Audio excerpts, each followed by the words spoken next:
Hey everybody, thanks for coming to our little workshop here at the Talking Tree. Thanks for attending Peace, Love, and Vans in general. I'm Zach with Van Life Outfitters, also one of the producers here at Peace, Love, and Vans. So thank you all for coming.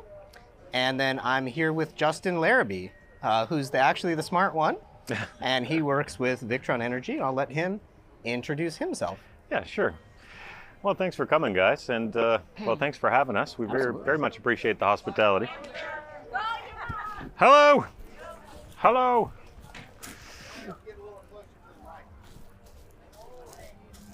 How about now? All right, good, very good.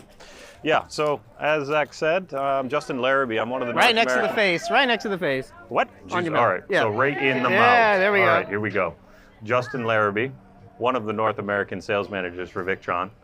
Also the account manager for Van Life Outfitters. So thank you very much for having us. And thanks for joining us here at the mic. Is that better? No? Is it? Let's, turn that thing up. Let's turn this up too. Sorry about that, guys. Here we go. I think that's better. Yeah?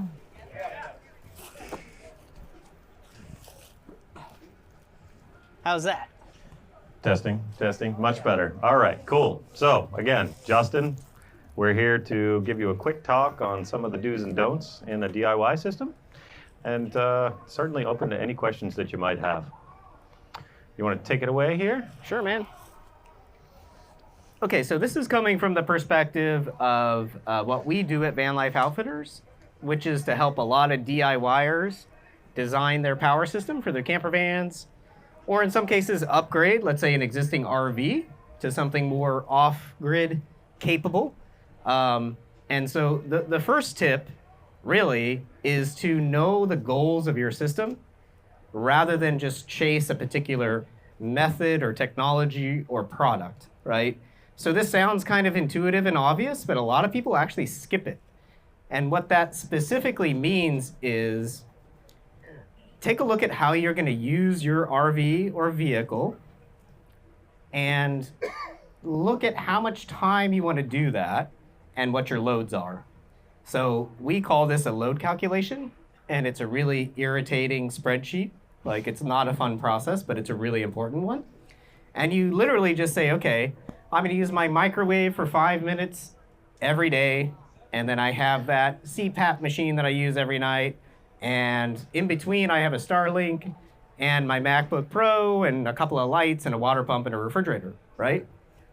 So if you list all of those things and you understand how much power they use and how often you're using it, so the refrigerator for 6 hours running because the compressor's not always running, Starlink for 12 hours and so on, this gets you a calculation of your actual loads over time. With that calculation, you can go one step further and say, how many days do you want to do that?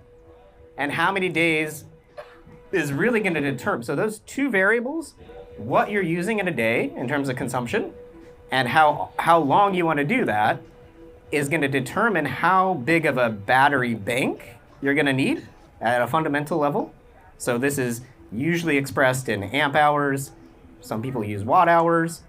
And then the bigger that battery bank, the more capacity for charging you're going to need, right? And we'll get into charging later because that's another mistake that people often make. But there's there's a relationship between your loads and time, and then there's a relationship between the resulting battery bank and your need to recharge that, right? And there's basically 3 ways that most mobile RV systems are charged. Solar, everyone knows that one. Shore power, but that's pretty rare. Especially in our community, people don't want to be plugged in. Pretty much nobody is plugged in here, right? We've got like 500 vans, and maybe 25 are plugged in. So they're definitely using solar. And then alternator charging, right? So when you drive, using some of that electricity that's being produced by your alternator in your vehicle,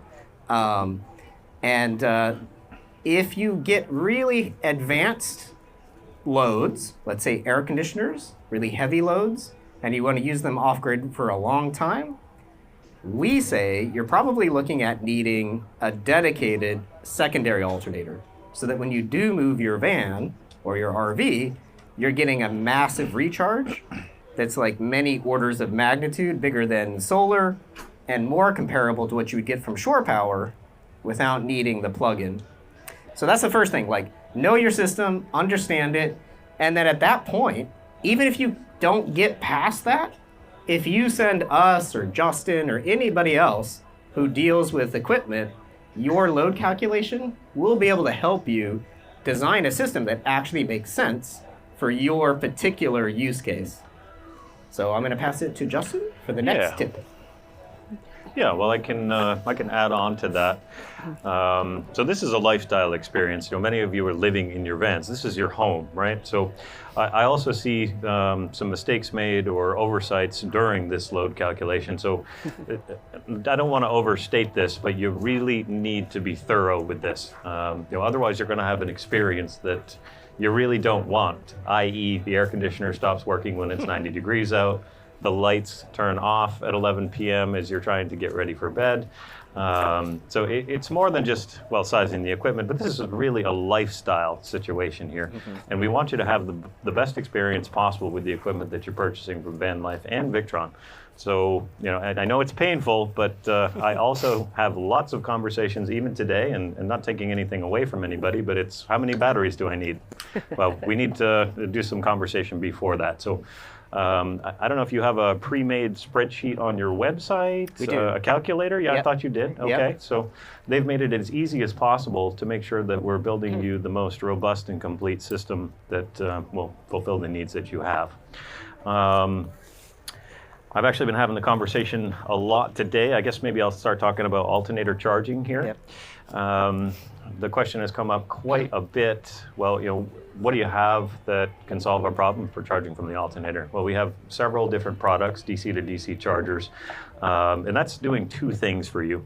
One, it's limiting the amount of current that's coming out of your alternator. My rule of thumb is about 50% of the alternator's capacity. So what you're actually doing with that is limiting the amount of current that's coming out of the alternator going towards the battery. If you didn't limit that current, the lithium batteries, which many of you are using, and I've been talking about a lot over the last day and a half, would request all of the amperage that the alternator can provide. And we, I don't know if anybody in the audience has seen a video, but we made a video on this. We actually connected a lithium battery to a standard car alternator, directly to it without a DC to DC charger in between. And about 2 minutes after we started the engine, the alternator was on fire, okay? So we don't want to be doing that here. So that's job one for the DC to DC converter. When these vans are delivered, they have a lead acid starter battery under the hood. And the alternator is set up to charge those properly because the manufacturer specified the components and identified the correct battery.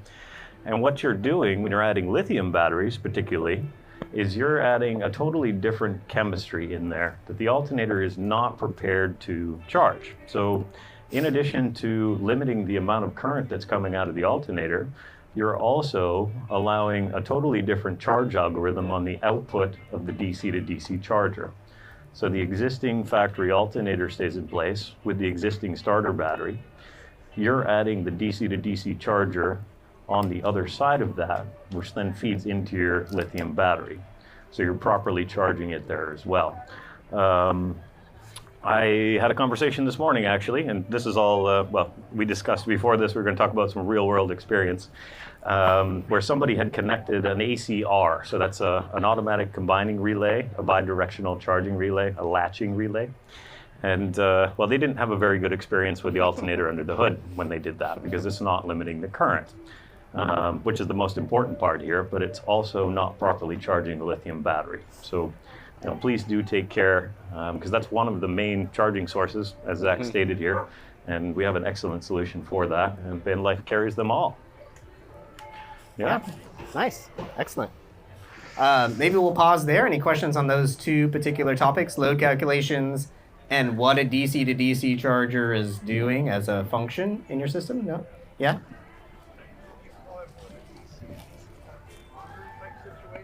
Yeah, so he's asking, could you also call it a DC to DC converter?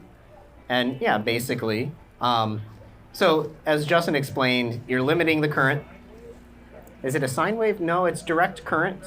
So we're talking about DC power. Yeah, so DC to DC charger, battery to battery charger, DC converter. These are roughly interchangeable terms. Yeah, I mean, I'm going to move on, actually, unless anyone else has a question. A quick one. Are these adjustable? Are they adjustable? Yeah, great question. So, going back to, you don't want to overload the alternator. You don't want to go, let's say, above 50% of its rating. Yes, the latest generation of these are the product line from Victron is called Orion. And the latest Orion XS series allows you to go into the settings through their Bluetooth app and determine exactly how much charging current you want to get from that unit. And you can dial it in very precisely. And that way, also, notably, you can combine these. So if you have a stock alternator, typically these cargo vans are around 220 amps, and you want to get exactly 50% of that, you can combine multiple DC-DC chargers in parallel to get that 100 amps. So that Orion XS is rated at 50 amps, which is substantial, especially when you compare it to solar on a small footprint van, right? But you could add 2, and now you can get 100 amps of charging. And if you wanted to be conservative, you could use the feature and turn each down to 40, as an example, and limit it to 80. Yep. And the second sort of, I guess we're in the third topic of mistakes we see a lot of DIYs making.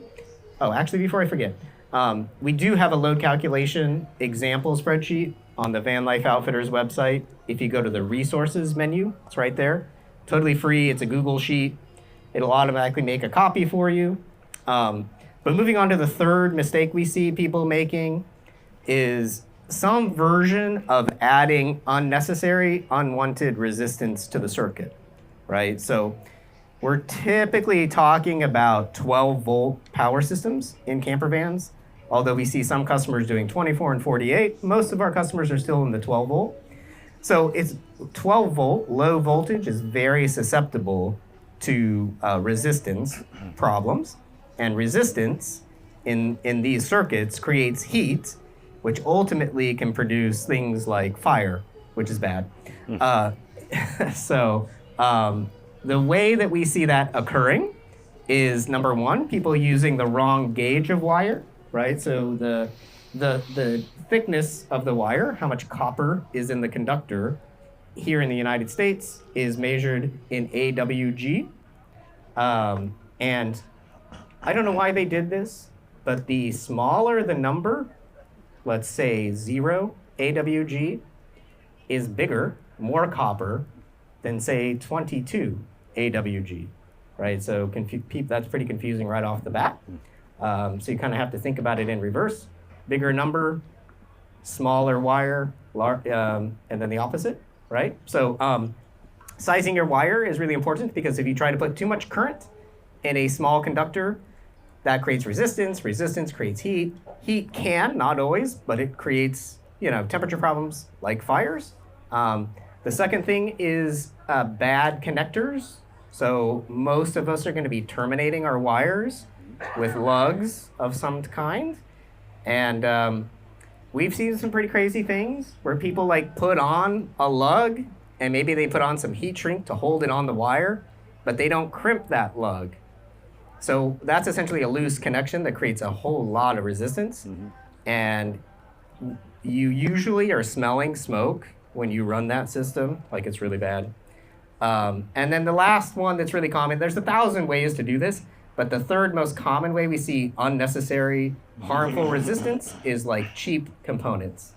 So maybe you get really awesome Victron equipment, and then you go on Amazon and you get the cheapest fuse block, or the cheapest circuit breaker you can find. Those are bad news.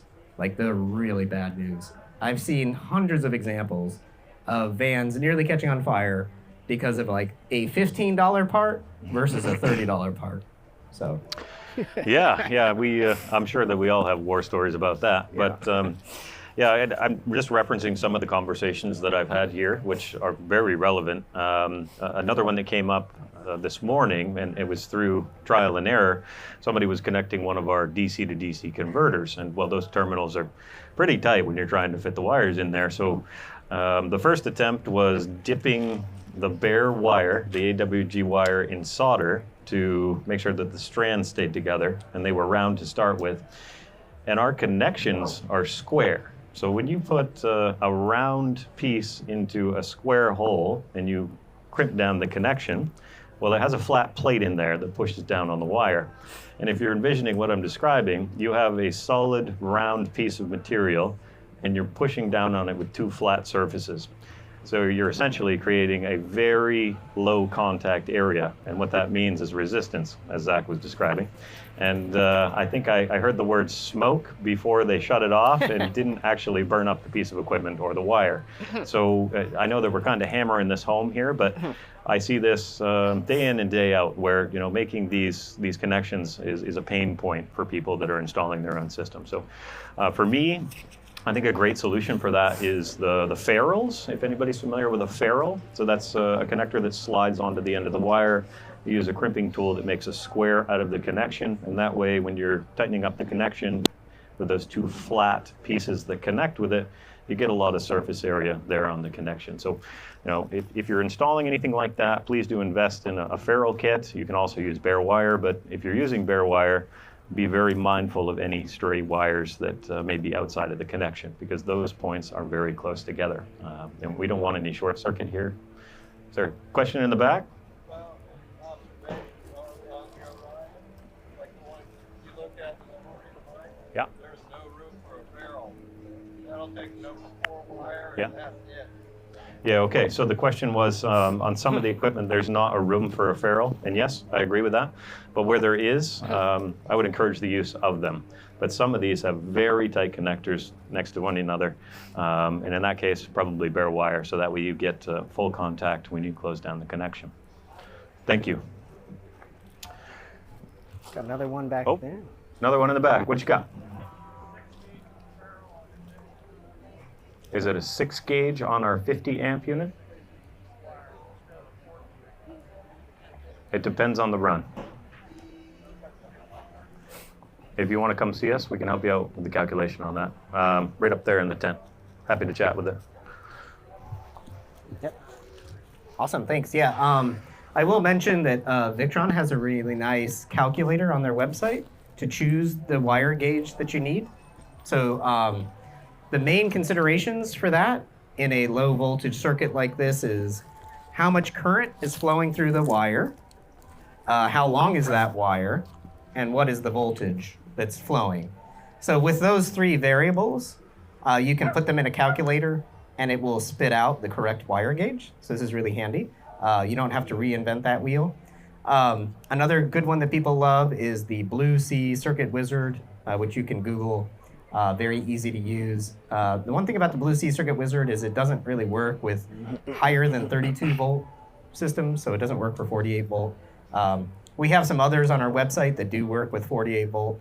So the next thing I wanted to mention, I think we can move on, is I want to ask, how many people here are in a van versus, so how many people in a van?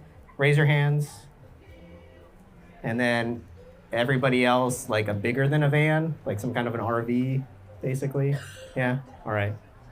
Like a Class C or something. Yeah, so and obviously with a name like Van Life Outfitters, we deal mostly with van people. And we see a mistake with people over-relying on solar, right? In fact, they conflate solar with power system, right? People will call us up and be like, hey, what kind of solar system do I need? And we'll be like, well, you're gonna have solar in your electrical system and do a load calculation and la, la, la, la, la. But at the end of the day, unless you have very modest loads and your load calculation reflects that, or unless you're like sitting in the sun all the time, solar is great, but it has really severe limitations in the context of a camper van because your roof is small, right? So that's the first problem. You cannot have very many panels. And you usually cannot have enough panels to produce the kind of power you need in the short windows of time that you're in the sun without any bird poo on your panels, in the right time of the year, in the right environment with no shade, right? So for solar to work optimally, you have to have they have to be clean, they have to be the right angle, you have to be in the sun a long time, it has to be daytime, etc. So that being said, solar is a great source of energy and it's free and so on. So we don't discourage it, but what we want to warn people is don't over rely on it. So when we go back to the 3 sources of charging, you really need to look at how you're recharging and set realistic expectations for solar. Like here's a classic example. We're in Florida, we have a lot of customers who want to run 12-volt DC air conditioners. And they're like, how many solar panels do I need to run this DC air conditioner? And we have to point out to them, like, well, you're in a very hard to cool environment to begin with, which is this sheet metal box, right? That's like the perfect, like it's a great way to create an oven. It's not a great way to create like a cool space. So you have a very difficult time cooling these vehicles. And what you probably don't want to do is park it in the sun to power your AC. Right? So like that just doesn't work at all. And that puts you in a position where so many of our customers, like I said earlier, are saying, I do need that heavy duty charging, but I don't want to sit in the sun, and I know I can't get that many panels. So we're looking at a lot of systems where we're charging from the vehicle alternator, maybe 50 or 100 amps using the Orion XS, but then we're also adding a second alternator in the engine that's run on a separate belt, much like an air compressor would be on a vehicle. And that's gonna produce something like 2,000 to 3,000 watts, or like, around 150 to 200 amps or more. So that combined total of maybe 50 amps from, let's say, your ProMaster Transit Sprinter alternator, plus another, let's say, 200 from a secondary alternator, this is effectively like running a generator on your vehicle anytime you're driving. Mm-hmm. And so we have, if you go to our white tent over there, we have an example wiring diagram that shows this system. And it's really, really powerful, and it integrates like seamlessly with Victron equipment. So solar is great, but beware that as people get more sophisticated vans or RVs, and they start adding things like air conditioners and Starlink and everything, solar just isn't going to cut it for most people unless you have modest loads. I have something that's come to mind on the technical side of things with solar. There's quite a few people using Victron charge controllers in the audience. Just a quick note here, when I was coming in yesterday and there was a long waiting line, I do this when I come into many events. I turned on my Victron Connect app. I said, hey, I wonder how many people have Victron components in here. Well, I was able to scroll and scroll and scroll and scroll. So thank you very much, folks. Appreciate that. But for anybody newly installing one of our solar charge controllers, I do want to bring to your attention that our MPPTs, particularly the Smart Solar or the Blue Solar MPPTs, require battery voltage as measured on the solar charge controller plus 5 volts from the PV array for them to start charging. The reason I'm saying this is I've seen hundreds of cases at this point where somebody has purchased a 100-watt solar panel, which are pretty readily available through several outlets. You probably even sell them. Amazon sells them. Again, many places.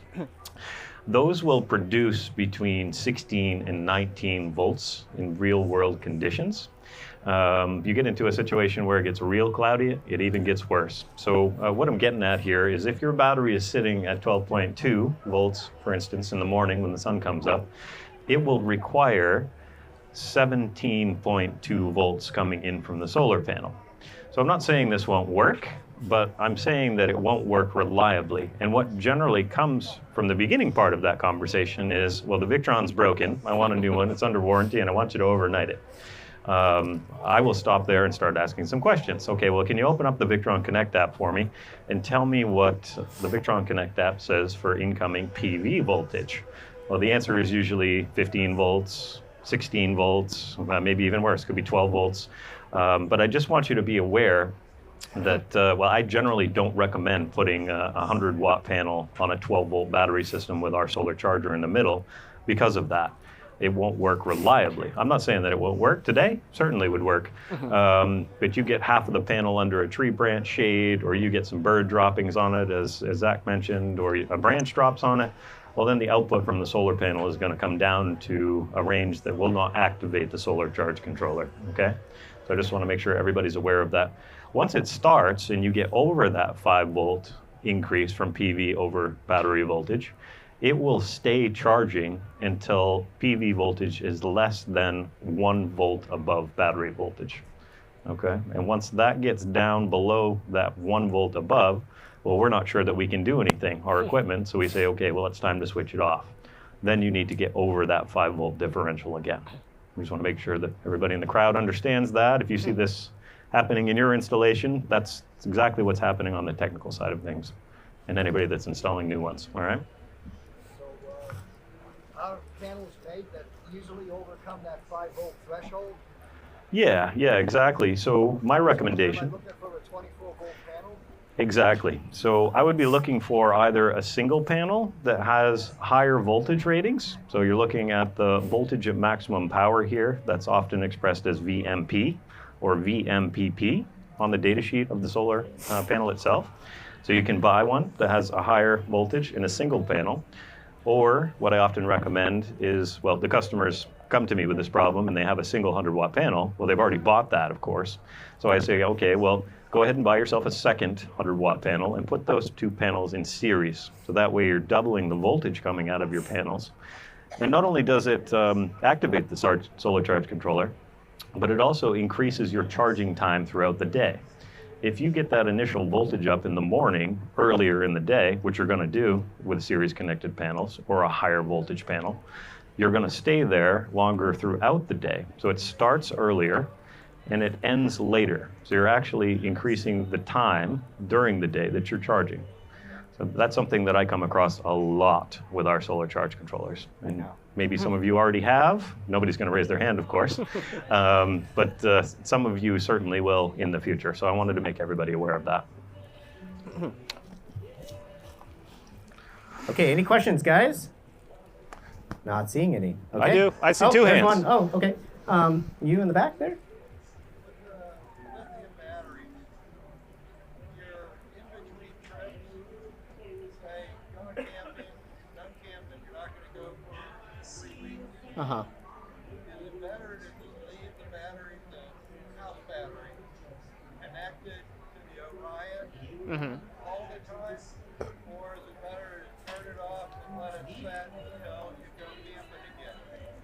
All right, yeah, so this fellow's asking about basically what's the best way to care for the battery when it's in a storage environment. So you've gone camping, you come back home or wherever, how are we gonna take care of the battery best? How long is the storage period in your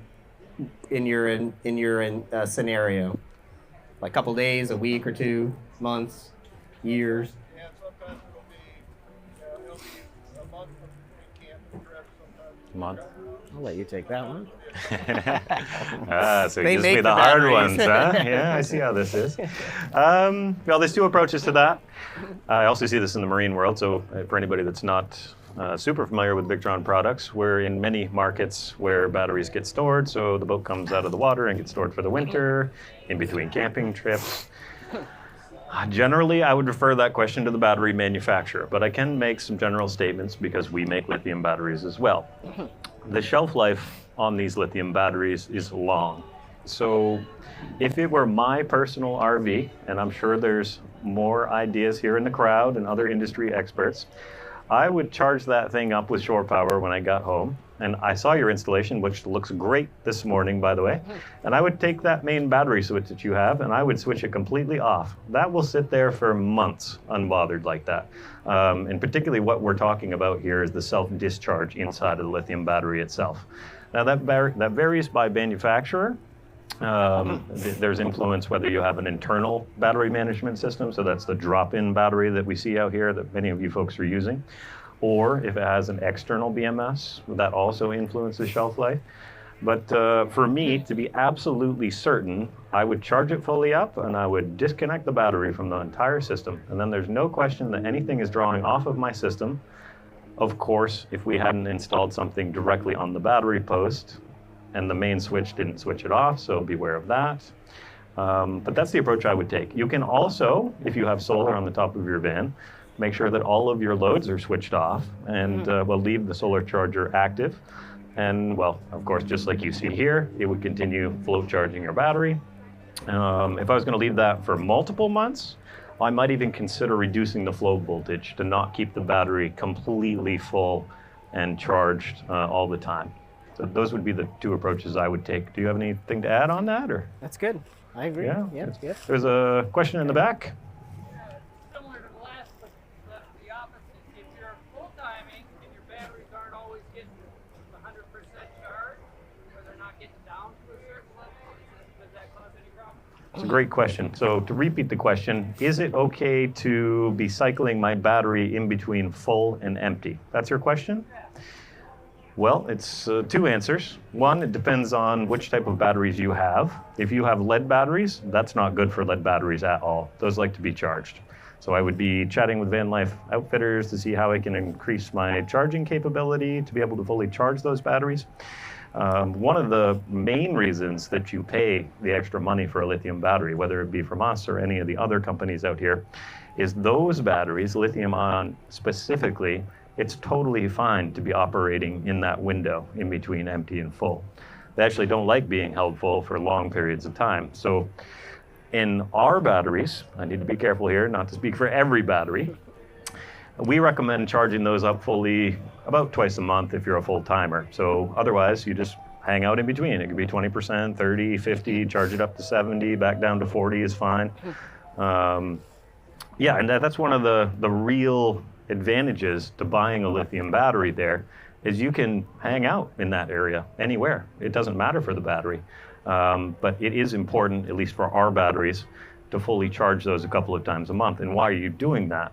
Well, inside of those lithium batteries, you have individual cells. And over time, when you're cycling between full and empty and everywhere in between, you can get cell imbalance. So what does that look like in the real world? Well, last week I was able to run my air conditioner for 4 hours, and this week it only runs for 3. Well, the battery must be going bad. Not necessarily. I encounter many cases where my first question is, well, when's the last time you plugged it into shore power? And then the answer is, of course, well, I'm a boondocker. We don't plug into shore power. Well, that means that your battery never got full.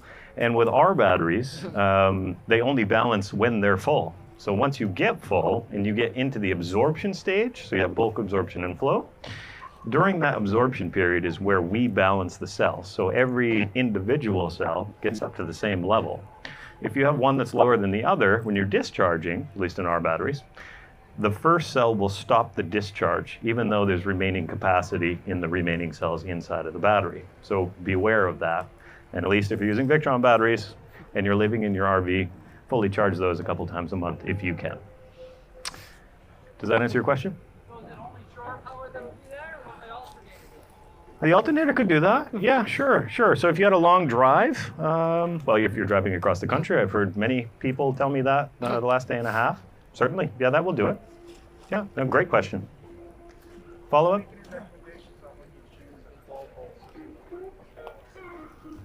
I'm going to take this one and I'm going to pass that one to him. Wasn't there one more over here? What you got? I know it's about charging with 2 alternators. You mentioned the second belt. Is it a Victron alternator, or is it just by a second stock alternator in another belt? Yeah, okay. Well, I'll give that one to you, but I'm going to answer his question first. We don't make alternators. We're a European company, as some of you may know, but now everybody knows. So for us to compete with a domestic manufacturer of an alternator, wouldn't make business sense. So we don't make an alternator.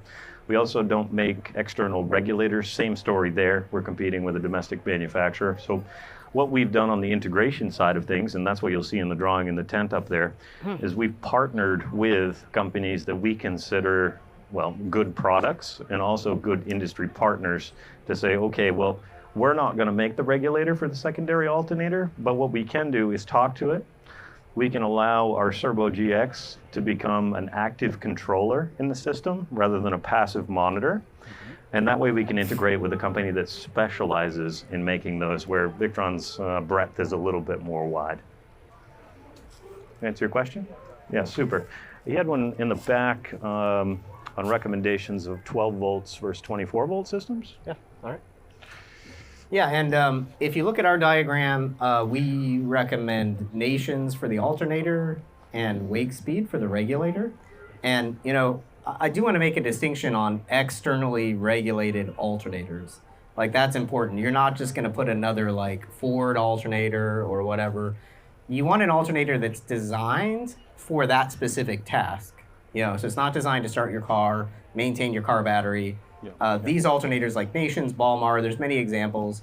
We sell Nations, but they do the same thing in the sense that they're designed to produce high current, even at idle speeds. That's important. And to be able to take the rigors of that high current charging. And then thirdly, to be externally regulated. And that's where the magic happens. That's where the Servo GX from Victron can direct the charging and turn this kind of rather dumb alternator into a pretty smart charger, right? So that's that piece. 12, 24, 48 volt, like how do you choose voltages? This is, I guess I would say, controversial, or people have different opinions. Our perspective on that is the vast majority of your loads today are going to be 12 volt. So if you get a Max fan, if you get a Webasto heater, if you have a Dometic cooler, if you have lights, like, we live in a mobile world that is dominated by 12 volt. So unless you have a really good reason to switch from 12 volt to higher voltage, we recommend you stay at 12 volt. And most people will say, hey, my good reason is I want smaller wires, right? Which is a result of going up. So if you go from 12 volt to 24 volt, your conductor size, your wire size is going to get smaller by half. But, so you're going to save some money there, and it's going to be easier to work with those wires. But you're going to have to introduce power converters to run all your 12 volt stuff, right? Because, again, no matter how hard you try, most of your things are going to be 12 volt. So there are 24 volt air conditioners. There are some 12, 24 like refrigerators, but you know, it's a trade-off. Like, you're going to have a simpler system without the converters at 12 volt than you would with a 24 volt that has smaller wire, but all these additional components to get you back to 12 volt. And you're going to have, you know, some efficiency on the higher voltage that you're just going to lose right away on the conversion.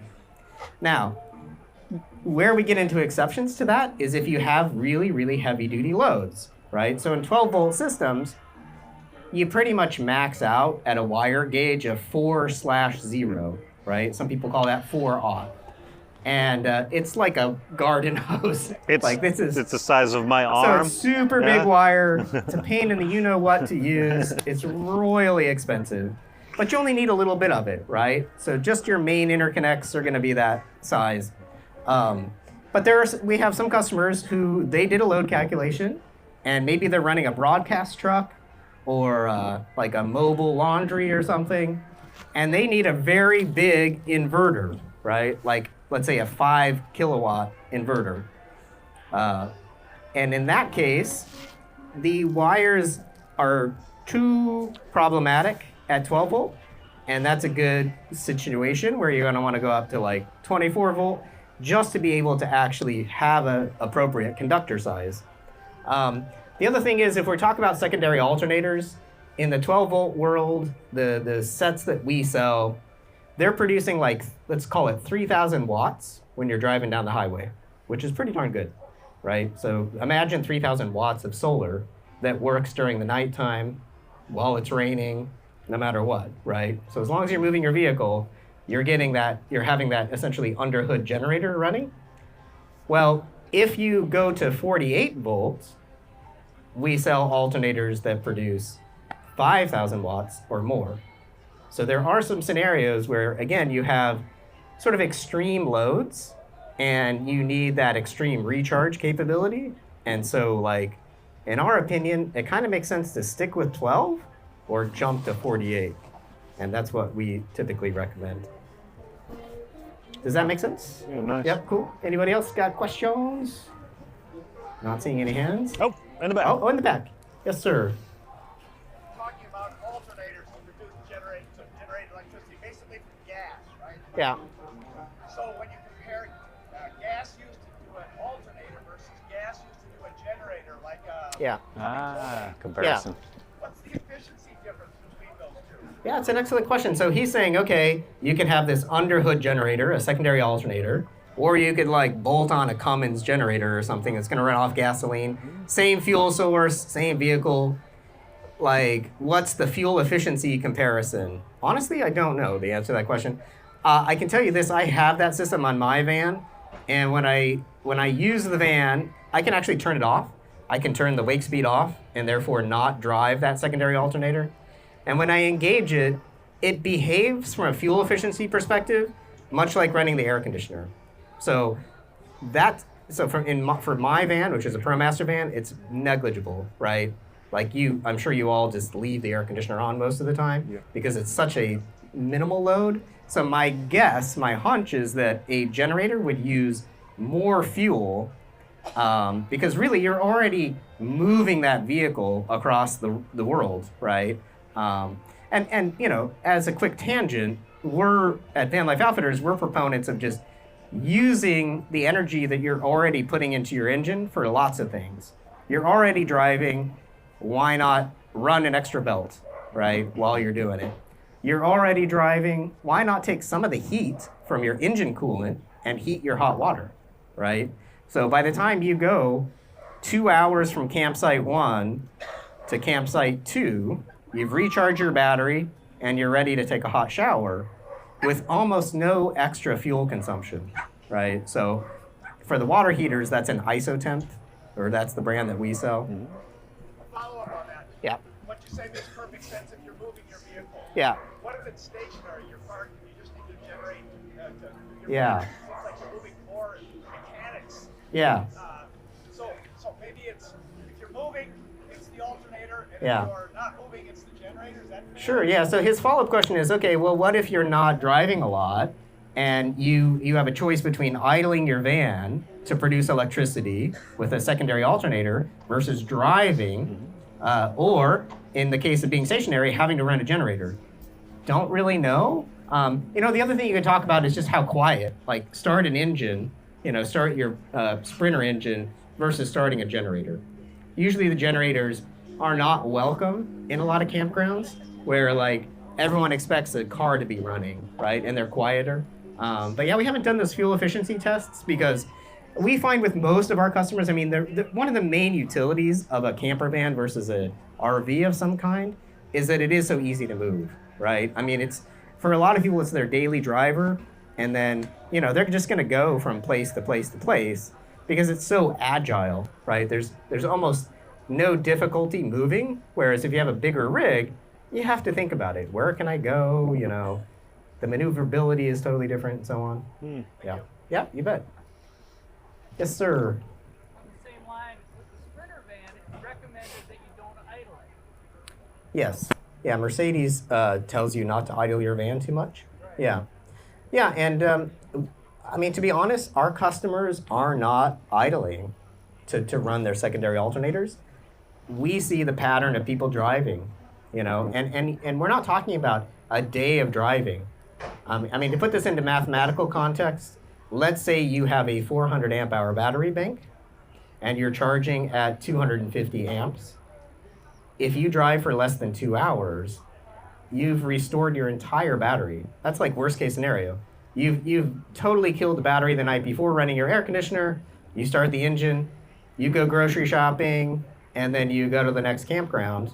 You drive for an hour, 2 hours, you've completely restored your battery, right? So, and that's kind of a subtle point. Like when you're doing a load calculation size of your battery bank, the bigger your charging sources, actually the less battery storage you need, right?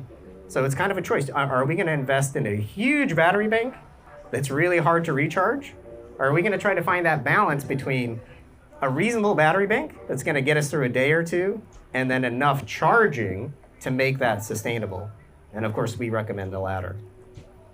So, Yeah. Is there a way to calculate it? what's that? I had a question. Oh, another question. Yeah, we do have a load calculation. Yeah. If you go to vanlifeoutfitters.com and then the resources menu, you'll see that there. Do we have a time check? Anybody know what Yeah, time I it don't is? know. Quarter two. Quarter two. Okay, we got 15 more minutes. One more question in the back there.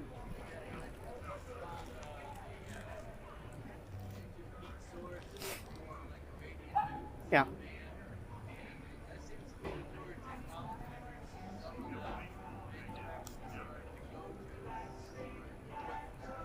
I can't hear. Yeah. So this gentleman's asking about just kind of going deeper on the using engine heat for comfort in the van, whether that's air heating or whether that's like water heating. Yeah, I mean, there's a company called Rixon's that's exhibiting here. I would check them out. They do that at a very high level. Those are not particularly DIY friendly systems, so we don't deal with that a lot right now, since so many of our customers are in that cohort. What we do sell is an isotemp water heater, which is a marine product that we've adapted for RVs, and it's very simple. I mean, you basically create an additional loop of your engine coolant that goes through a heat exchanger inside the water heater. And you can even put valves to turn it off. We sell a kit to install this. And yeah, so if you turn your engine on and you drive to a grocery store, 10 minutes, you have hot water. It's insulated, so it will stay hot in temperatures like this, 3-4 days. It heats the water extremely hot, like engine coolant hot. We're talking about like 180 degrees or higher. So it actually has a tempering valve on the output. So you're going to take it down to 110, 120 Fahrenheit, which means that let's say your 4-gallon tank is going to get you 8 gallons of hot water once it mixes in the cool water. So pretty cool product. Available at vanlifeoutfitters.com.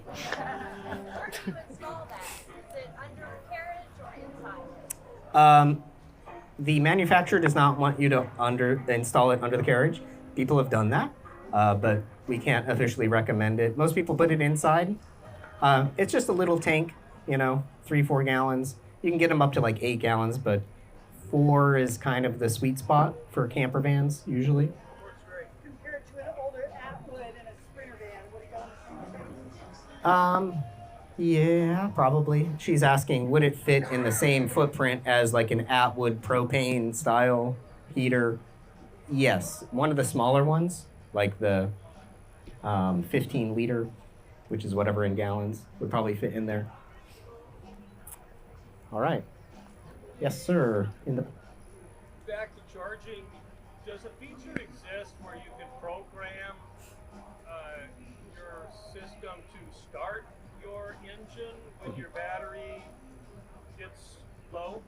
For instance, if I want to sleep through the night in August in Miami, and I want to run my AC all night.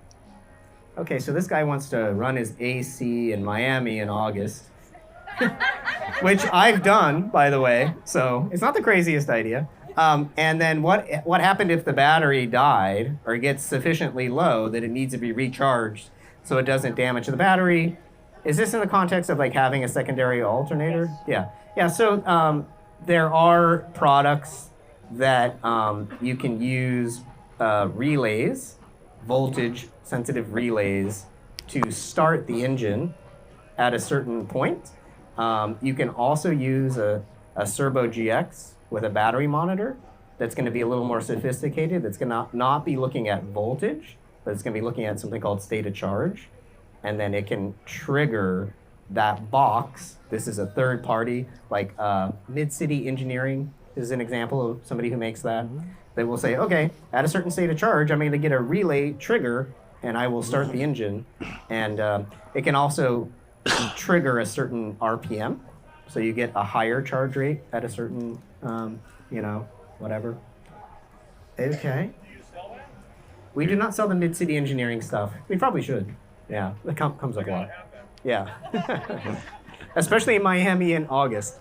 Speaking of running AC all night in Miami, is there any advantage to replacing see. you to go with 12. Do you want to take any of these or? Yeah, no. No. So this gentleman's asking. I can take it if you want. Yeah. You know, let's say I'm going to get a pneumatic cooling product or whatever air conditioner that's a DC air conditioner, and they make it at 12 volt, 24 volt, or 48 volt. What are the advantages of the different voltages? If you just translate this into watts, there's no difference, right? It's power. But that being said, there seems to be some efficiency in the compressors of the higher voltage products where they're getting a little bit more BTU as rated by the manufacturer, right? We're trusting them. They publish the specs at higher voltages. So, like if you look at pneumatic cooling or pneumatic innovations as an example, their 48 volt products are more expensive, but they're producing higher BTUs at roughly the same wattage, right? But there's no there doesn't seem to be any inherent advantage. I asked that question to the folks at Pneumatic Cooling, and that's basically what they told me. Yeah. I'll take a couple. Yeah, so to further that conversation, so you say, okay, well, you're looking at one piece of equipment to design your battery bank. I think that would be a mistake. You are gaining, well, maybe a little more efficiency inside of the unit, and it produces a few more BTUs.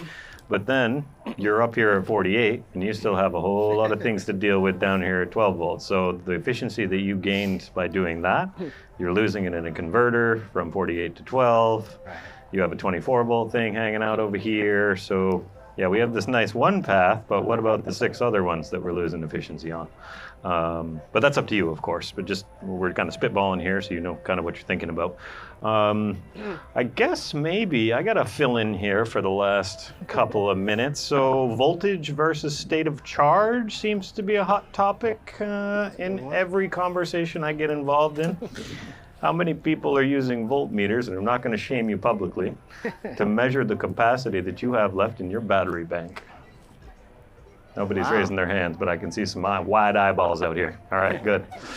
So many manufacturers of batteries, Victron not included, on any of our data sheets will you see any relationship between voltage and state of charge. We do that for a reason.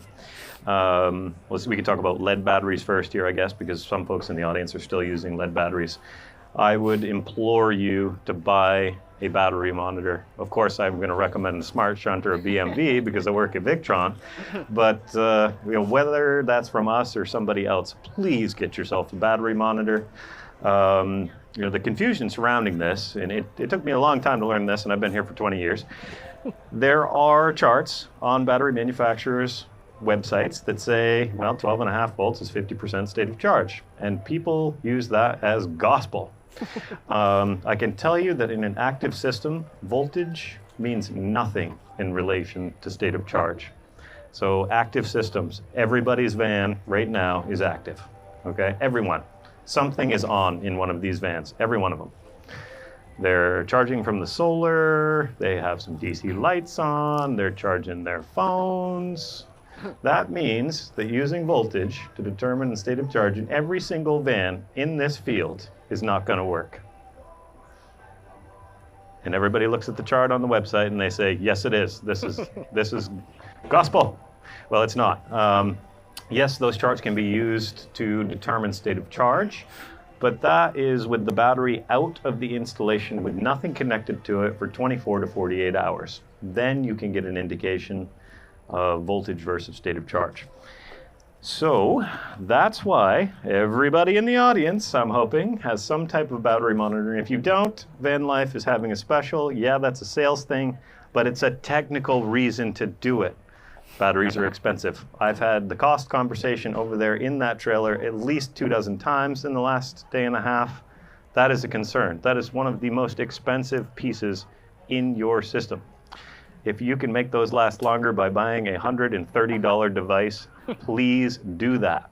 Unless you want to buy more batteries from us. I mean, I'm happy to send some down to you if you want. But from a serious standpoint, you need a battery monitor to keep track of how far you're discharging your batteries. This is more of an issue with lead batteries. If you take those down below 50%, repeatedly, well, you're significantly shortening the lifetime of these batteries. And these are expensive. I think everybody here has bought some type of battery, right? Those are hundreds of dollars. And for the cost of a smart shunt or a BMB, which these guys are having a show special on, and they're in the tent, please put one of those in there. It will significantly improve the lifetime of your batteries. So that's, again, one of the most expensive things in your system. Yes?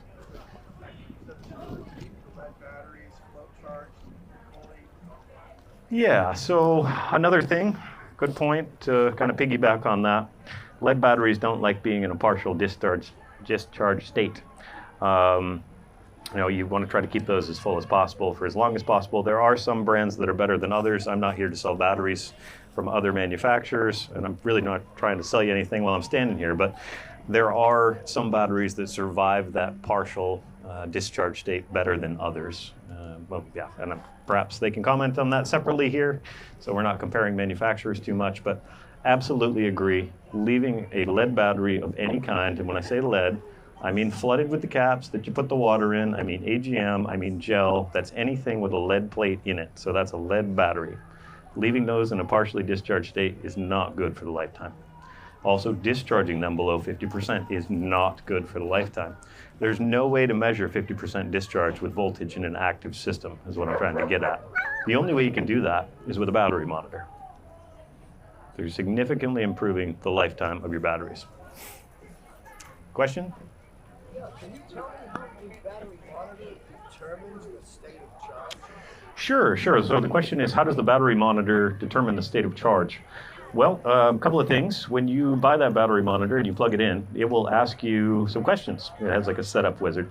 It will ask you, what is the battery capacity? So you would type that in amp hours. And maybe a side note here, when you're parallel connecting batteries, you're increasing the capacity, the amp hours, not the voltage. So if you put two 12-volt, 200 amp hour batteries in parallel, you still have 12 volts, but you have 400 amp hours. If you were to series connect those, you have a 24-volt system, but you still have 200 amp hours. Okay, so that's clear here. But to further your question, you program how big the battery capacity is, i.e. how many blocks you have, and add them up depending on how they're connected. You fully charge the system, so that way the battery monitor synchronizes to 100% and says, hey, I know that you just filled these up. You told me how much capacity is in here. It then measures the current coming out of the batteries during discharge and going back into the batteries during charge. Then you can have a representation of state of charge. So this is essentially a gas gauge for your batteries. When I get in my truck, I drive a big American truck, shame on me. But the first thing I do is look at the gas gauge. And I would certainly be looking at my batteries when I hopped into my Sprinter van and was getting ready to take off for the weekend. And I know, I don't want to single anybody out here, somebody's looking at a voltage meter when they do that.